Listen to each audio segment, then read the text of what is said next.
Part 1. You will hear a conversation between a clerk from a moving company and a woman who wants to relocate to the United States. First, you have some time to look at questions 1 to 6.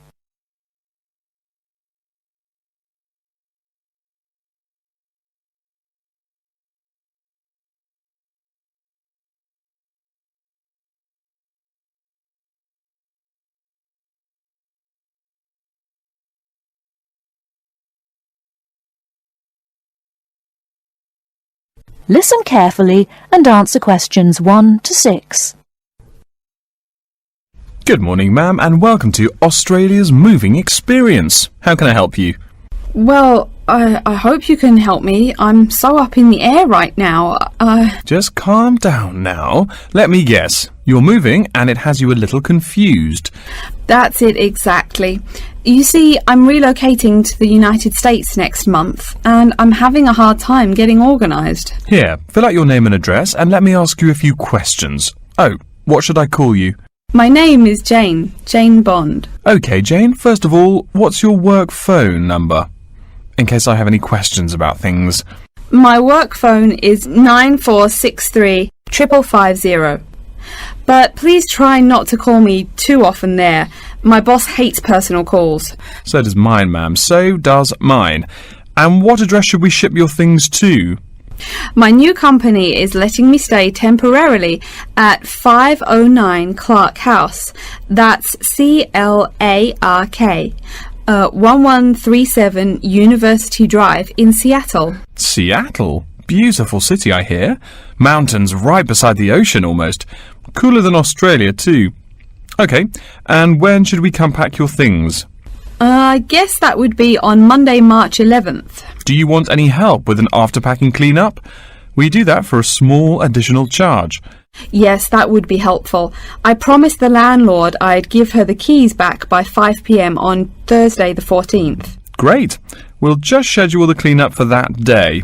That way, the place will smell clean and there'll be no dust. Well, you do think of everything. Oh, how much is this going to cost? Here is a list of our basic prices. Oh dear, this seems rather expensive. Yes, ma'am, but you're paying for the best. We're careful and we're fast. Like we say, the only thing we break are speed records getting you moved. Well, maybe that's so. Oh, I nearly forgot to tell you, I don't want my furniture shipped with me. I won't be looking for an apartment till after I arrive in America. Would it be possible to put my furniture in storage here for a month, then have it sent along later? Of course, we do that all the time. A couple of other things. Here at A Moving Experience, we try to pack your things logically. We don't just throw stuff in boxes. Before you hear the rest of the conversation, you have some time to look at questions 7 to 10.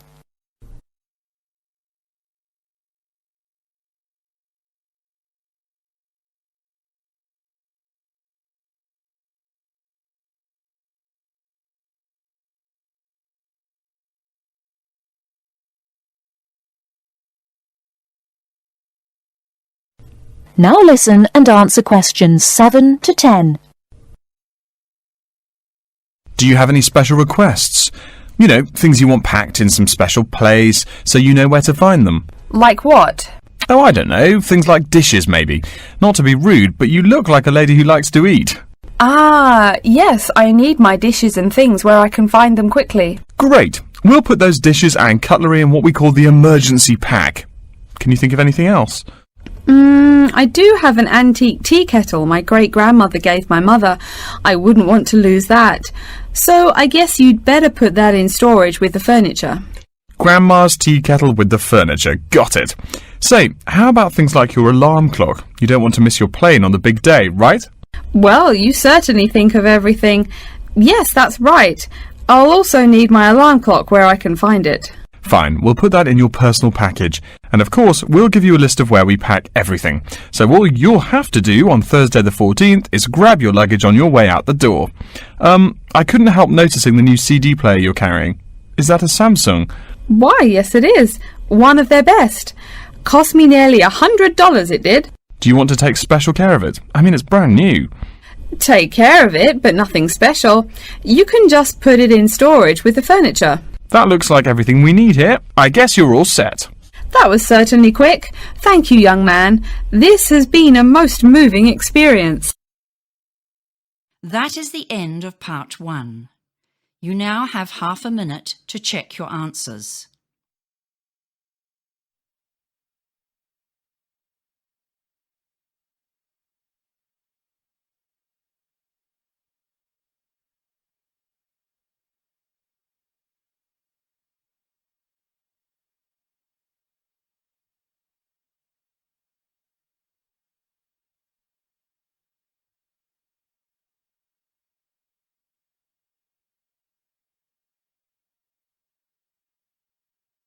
Now turn to part 2.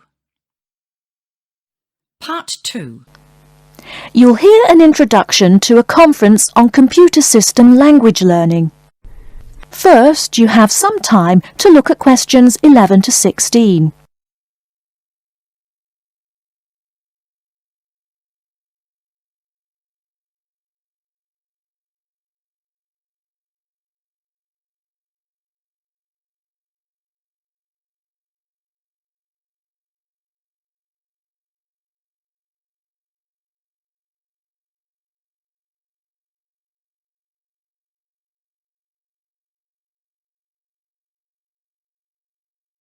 Now, listen carefully and answer questions 11 to 16. Good morning, everyone, and welcome to the second annual Wallabaloo Conference on Mastering Computer Languages. I hope you all had a good trip. Before we get underway with today's program, let me fill you in as to what's on tap for tomorrow, Sunday, February 19th. At 9 a.m, right here in the main hall, we'll be hearing a lecture from Dr. John Smith about Computer as Teacher. Professor Smith from the University of Melbourne is a world-class expert in the field of computer-assisted education, and his talk promises to be both stimulating and informative. Immediately afterwards, at 10:30, there will be a presentation of papers by various delegates. That, however, will take place in the garden room on the ground floor. If you don't yet know, the garden room is also called the ballroom, and will be gathering at the west end, the slightly raised area called level 2. Just look for the crowd. If you get lost, there are signs in the foyer. After all that thinking, talking and listening, I expect everyone will be a bit weary. So at 11:15, there will be a break for coffee, cookies and other light refreshments.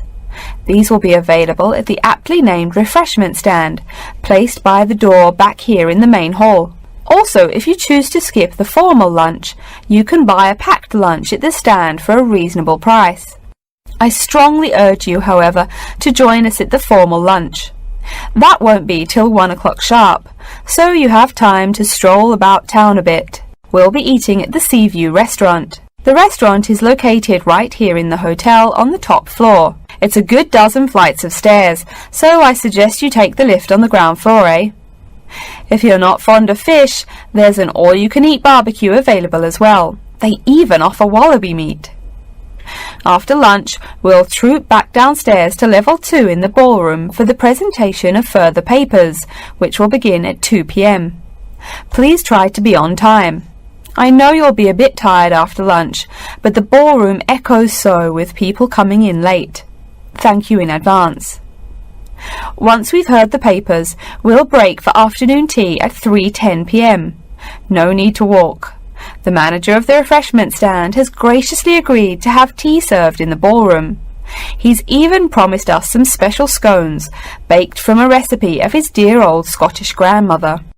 Then, tea being drunk and scones munched, we'll retire here to the main hall for some closing remarks and questions. So, by 5 o'clock, we should have the conference wrapped up. But the fun isn't over. This is Australia, mates. We'll be flocking to the hotel's own Palm Lounge on the east side of the foyer for an informal reception. You can relax, mingle with the other delegates, and let your hair down a bit. This will run from 5:10 to 6:10, though you're free to stay as long as you like.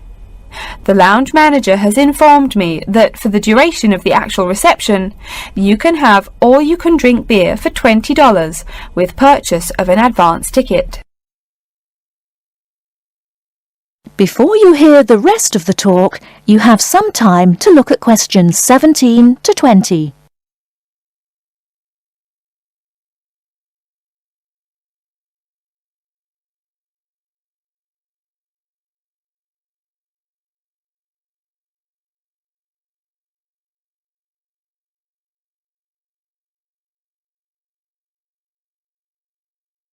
Now listen and answer questions 17 to 20. And yes, tickets can be purchased from any conference organiser or at the front desk any time between now and the start of the reception. I suggest you come by tomorrow evening to pick up the tickets, since the conference hall only holds 800 people. That way you can also get your journey planned ahead of time and be sure not to miss this truly memorable conference. If you want cocktails, however, I'm sorry, you'll have to pay for those at the regular price. Oh my goodness! Speaking of paying, I see I forgot to tell you a couple of things. The first is about lunch. The charge for the lunch will be $15 for all you delegates. If you have guests with you, the cost is $25 for the general public and $6.50 for children under the age of 10. That's $15 each, not total for everyone. Another item is about the lunch menu. I very much urge you to try the fish. I mean, look at the restaurant's name, the Sea View. As the name suggests, it is a famous seafood restaurant. The chef is a Basque from Spain, and he really gets quite put out when people ignore his fish specialities for burgers or barbecue. If fish isn't your thing, though, try the steak. He makes an exquisite filet mignon topped with blue cheese and mushrooms. Finally, if you'd like to buy a ticket, you can have both lunch and unlimited beer for $35. I should have mentioned that earlier, but I am a bit forgetful. Maybe I should avoid the beer after the conference, eh? Well, I've said my bit. Are there any questions? That is the end of part 2. You now have half a minute to check your answers.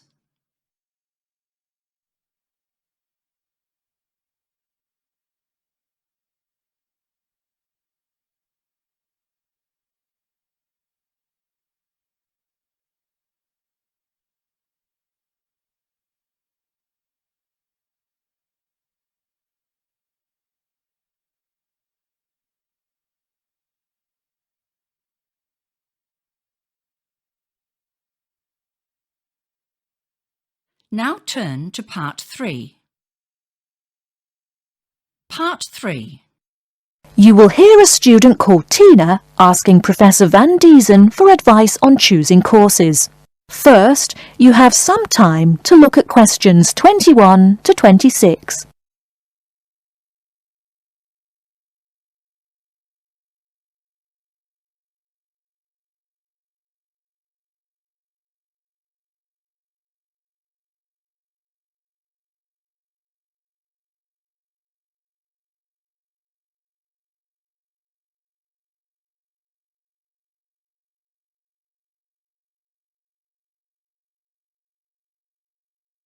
Now listen carefully and answer questions 21 to 26. Hello, are you Professor Van Diesen? Yes, I am. And who might you be? Oh, sorry, my name is Tina. I'm a freshman here. They told me I should ask you for advice in choosing courses. Well, that's part of what I'm here for. Please come in and sit down. Now, what are your questions? I almost don't know. Everything is so confusing. Like, what is a specialized course? Oh, easy. A specialized course is one that is compulsory, meaning it's a requirement for your major and regular, so you can't place out by taking a proficiency exam. That sounds pretty strict. Then what are all these general courses? I seem to have to take so many. Nothing to be alarmed over. These are courses open to all students and not directly related to your major. The university offers these general courses to choose so that you can become more well-rounded individuals. For example, I see you're a microbiology major. So it might be a good idea to take some literature or history courses so that you can know something besides all science. You mean these courses are like for fun? That might be one way to look at it, but don't tell the literature professor such a thing. Think of a general course as the opposite of a specified course. A specified course is one that pertains directly to your major. So, can I take any microbiology course I want? Let's see. Oh, those courses used to be open to microbiology students only. The good thing is now it's open to students on a flexible schedule, so it's not only for full-time students. So the answer is yes, if you have the instructor's permission. May I ask you why you chose microbiology? Well, I also like plain old biology too. You know, full-size animals. I might even become a veterinarian. Could I take some biology classes? Well, they are open to full-time students only, which I believe is what you are. I don't know how a freshman would get along with microbiology, though. I mean, most of the students presently looking into it are from off-campus. Off-campus? Yes, you know, people who use it in their work at hospitals, laboratories, even a police detective. Why did you choose microbiology, if I may ask? I don't think you quite answered that. Well, eventually I want to be a doctor. At least my dad tells me so. If I may say so, young lady, you seem a little uncertain. Still, I think that might be a good idea for a career. Of course, if you're thinking about being either a doctor or a vet, you should take some medical science classes before you even think of applying to med school. Great! What should I take? There is one small problem. The new medical sciences building is under construction, so there are no experimental facilities available until next year. I'm afraid you'll have to wait, but don't forget to take those courses at the first opportunity. Oh, bummer. Is there any other course you'd recommend for someone like me? Well, since you seem to like animals, have you ever thought about looking into environmental science? No, I never really thought about it before. Is it worthwhile? Quite. In fact, it's the fastest growing subject on this campus. Before you hear the rest of the talk, you have some time to look at questions 27 to 30.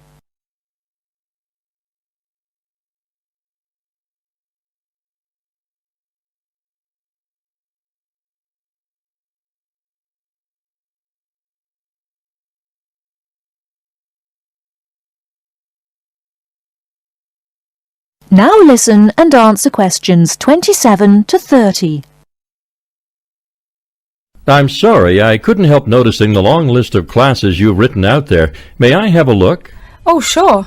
Medical science, statistics, laboratory techniques, medicine, mathematics, computing. My, a bit of everything here. Is it too much? For your first semester, yes. What I suggest is starting out by taking the compulsory courses. Like we said before, the medical science can wait. Consider taking that in your sophomore year. I think I'd put off computing, too. I recommend to all freshmen that I talk to get the compulsory mathematics out of the way as early as possible, so take that one. It'll be one less difficult course you have to focus on when the science lab opens next year, and you have to catch up on classes like laboratory techniques. Your major also requires statistics, so you have to balance 2 math classes, and no doubt you should take that. Otherwise, get your required medicine course out of the way by taking something theory-based. Oh, of course, and your environmental science class, if you're interested. The others can wait, though I think computing is definitely a good idea, even though it's not required. I see, too, on your paper there, you seem to have had high marks on the entrance exam. Yeah, I guess so. Don't be shy. Have you thought about applying for a scholarship? Do they have any? I mean, my dad is always complaining about how much money it costs him. In your department, there are actually 3 full scholarships available. They cover tuition and provide $1,500 cash. $1,500 cash? Party! Please, miss, the money is intended more as a textbook allowance, not party money. If you promise to behave, I'll show you how to apply. Great, and thanks. That is the end of part 3. You now have half a minute to check your answers.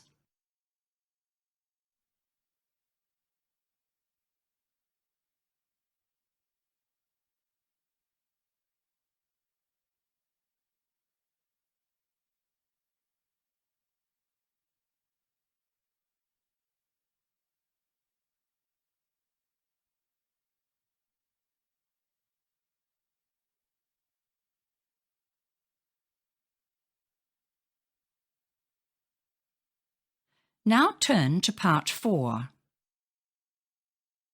Part 4. You will hear a lecture about how to choose flooring materials. First, you have some time to look at questions 31 to 40.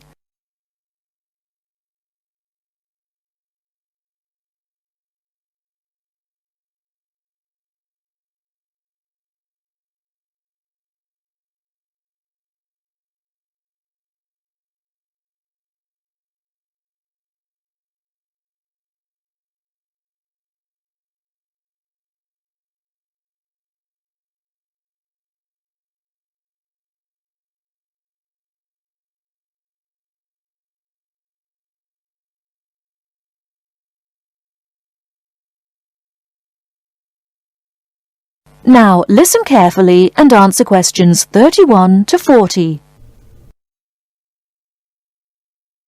We've been talking about choosing building materials in the last week. Now, a great many factors influence the choice of building materials. You can't make a house of cards, right? And people who live in glass houses and all that. Anyhow, today I'd like to say a few words about flooring. Some artificial materials can be used, like plastic for instance, which offer mixed blessings when used as a flooring surface. On the one hand, plastic is cheaper than nearly any other alternative, short of bare ground. Plastic also does not warp like wood. On the other hand, the best that can be said about plastic is that it looks like wood or stone. However, it cannot replace the real materials. As I have mentioned, I'm fixing up a new house.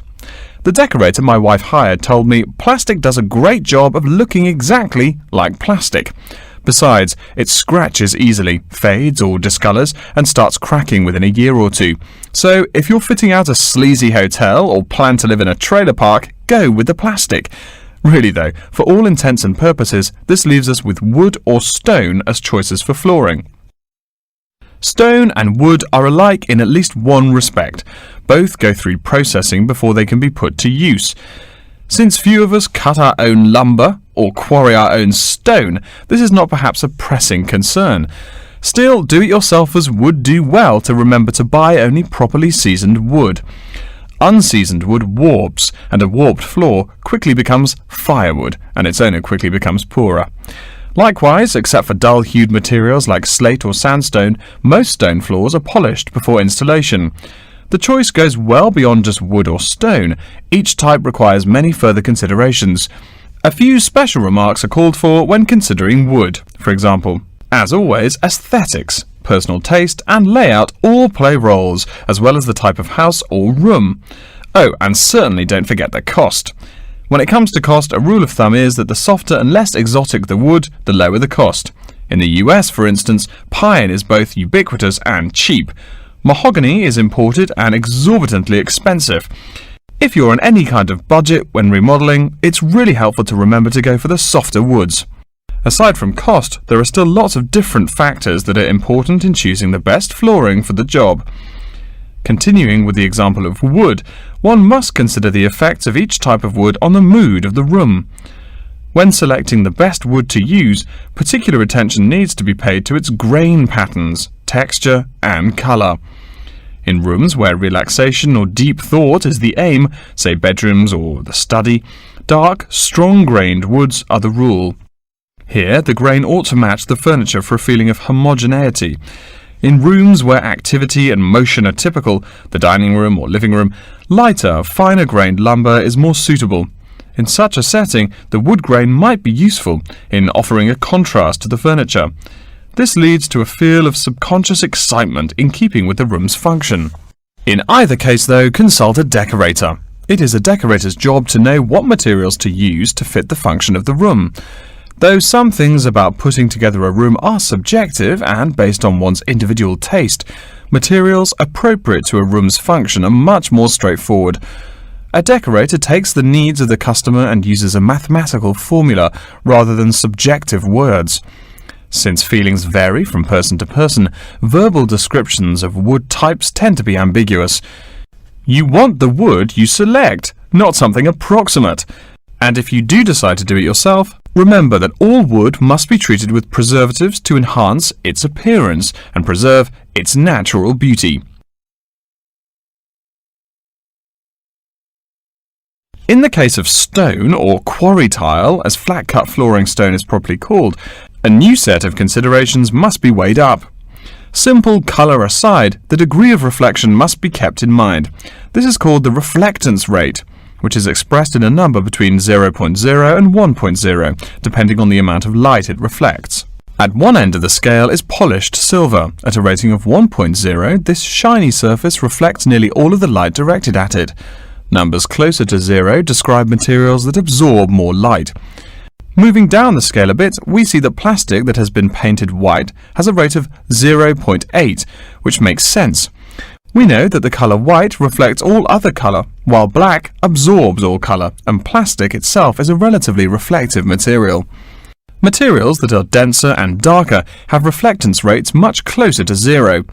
The quarry tile I mentioned a while ago has a rate of 0.1. As you may know, quarry tile is generally dark brown and made from clay, so it is quite dense. Of course, there is considerable variation among types of quarry tile because of the hue or treatment of the clay during its creation. Does anyone have any guesses as to what material may have a rate of almost 0.0? We can guess most of these materials are black in colour, but plastic, wood and even stone reflect some light. One material with a rate of almost 0.0 is black velvet. The texture produces almost no shine at all. Carrara marble, despite its white hue, is actually lower in reflectivity than black onyx. In any case, the fact that tiles vary somewhat should not be forgotten. A highly reflective floor would not be suitable in a library. It would be indispensable in a ballroom, should your home be large enough to feature one. Again, a rule of thumb is that light means lively. Since form and material follow function, one should only use the more reflective materials in rooms where the cultivation and expression of energy is important. Bear in mind, too, that most types of stone cost more than all but the rarest of wood. Of course, there is no reason why some rooms of a house should not feature wood floors or other stone tiles. You can even mix the two. A room with wood panels on the walls can have a beautiful stone floor. My bedroom has white birch walls and a light blue slate floor. The place looks like a Russian hunting lodge. Remember though, go with what feels right for you. Good taste and the laws of interior design are the homeowner's servants, not his master. It's only beautiful when you decide it is. I mean, you're the one who lives there, not the decorator, right? Okay, are there any questions? That is the end of part 4. You now have half a minute to check your answers.